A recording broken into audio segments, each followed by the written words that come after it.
지금 일본 물류가 부산항을 중요한 거점으로 활용해가지고 부산항 쪽으로 배로 보내고 가지고 이렇게 지금 일본 지방 항구에서 화물을 트럭으로 도쿄항으로 보내는 것보다 배로 부산항까지 보내가지고 거기서 처리를 하는 것이 이제, 그래서 부산 이렇게 일본 최대 물류 기업을 비롯한 수출 기업들은 부산항을 허브로 삼아서 미국, 유럽 등지로 화물을 운송하고 있는데요.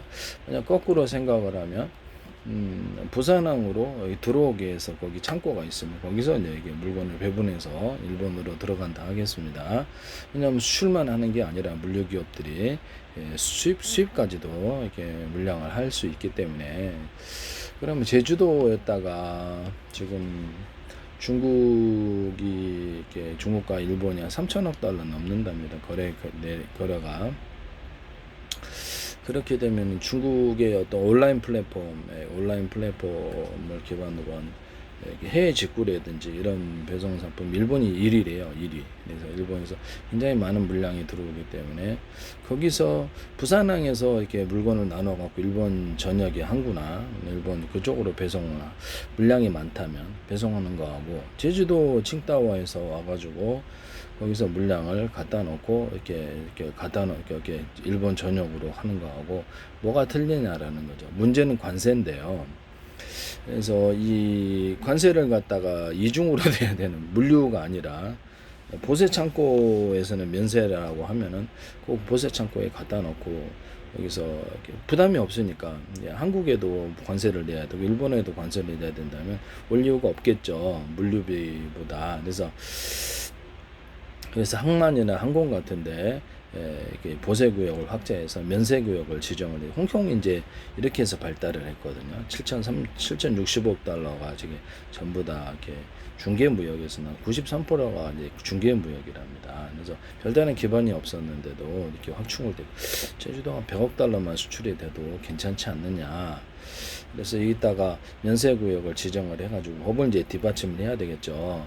그래서 보세 창고 늘리고 더 나아가서는 여기에 또 산업단지 같은 거, 가공단지를 만들어서 이렇게 기업을 유치를 하자라는 거죠. 그러면 좀 이제 그때 가서 좀 규모를 확대를 하는 것이 낫다. 그렇게 되면은 세금에 대한 부담이 없으면 분명히 이따가 물건 갖다 놓을 거다. 중국도 여기서 한국이라든지 대만이라든지 동남아시아에서 물건을 배분할 거다. 일본도 그렇고, 일본도 여기다 갖다 놓고 동일하게 수출과 수입 물량을 그렇게 할 거라는 거죠. 저는 이게 굉장히 가능성이 있어 보이는데요. 제가 말씀을 드립니다. 그래서 이게 여기다 갖다 놔도 이중으로 관세를 물거나 세금을 물지 않으니까, 그래서 어떠냐라는 것입니다.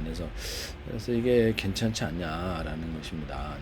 일본이 땅이 넓잖아요. 그래서 여러 군데 항만으로 가가지고 거기서 물량이 많은 배송을 하는 게 그렇게 더 쌀 수도 있어요. 제주도에서 뭐 대형 어떤 화물선이 아니더라도 일본하고 제주도는 가까우니까 마치 근해처럼 사용할 수 있다는 것이죠. 본토보다도 제주도가 더 가까워요. 그래서 부산항으로 가는 것보다도 더 가까울 수도 있어요. 그렇게 해서 하는 게 낫다라는 생각이 들거든요. 네네네.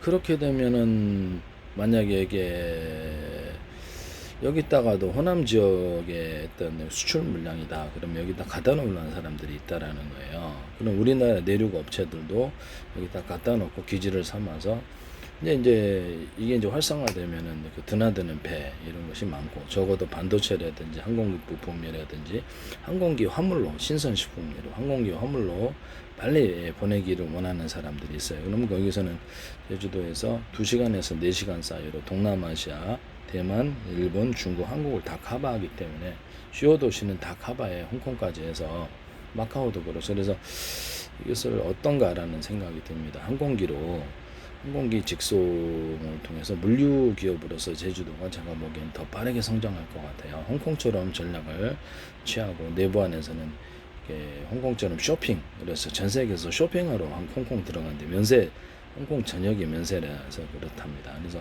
특정 구역을 그냥 거리를 면세 구역을 지정을 하든가, 법으로 뒷받침이 안 되면 일부러 기업들이 거기다가 참여를 해가지고 일본은 거기서 물건을 사면은 좀 특히 할인을 좀 많이 해주는 게 상시 할인 거리를 만들어 줘가지고 이렇게 누구나 이렇게 사고자 하는 것하고 거기서 상시 할인을 해서 10%라도 하면 사러 갈 거다 분명히. 그 다음에 거기다가 이렇게 보따리상들 있잖아요. 물건을 이렇게 어떤 가져가는 사람들 거기다가 라이센스를 줘서 20% 또는 30% 싸게 가져가게 하면 그래서 가져가지 않을까라고 생각이 사실상 면세 거리를 만들자라는 거죠.